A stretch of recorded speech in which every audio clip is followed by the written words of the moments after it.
Astrologically আমাকে অবশ্যই জিজ্ঞেস করেন আপনারা যে কোন দিনটা সবথেকে পাওয়ারফুল এবং শুভ।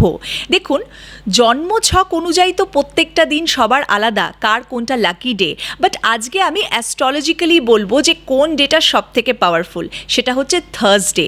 লক্ষ্মী বার আমরা বলি এবং জুপিটার রিপ্রেজেন্টস দিস থার্সডে। এই বৃহস্পতি বার হচ্ছে অ্যাবান্ডেন্সের জন্যে, ব্লেসিংসের জন্যে, সাত্বিক ভোজনের জন্যে। বৃহস্পতিবার যদি আমরা নিরামিষ খেতে পারি আমাদের লক্ষ্মী বারে, এর মতন ভালো কাজ কিন্তু আর কিছুই হতে পারে না।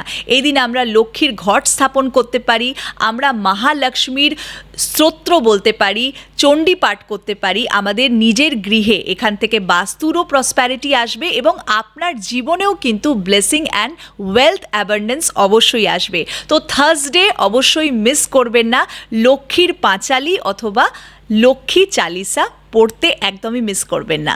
Healing astro, heal your life.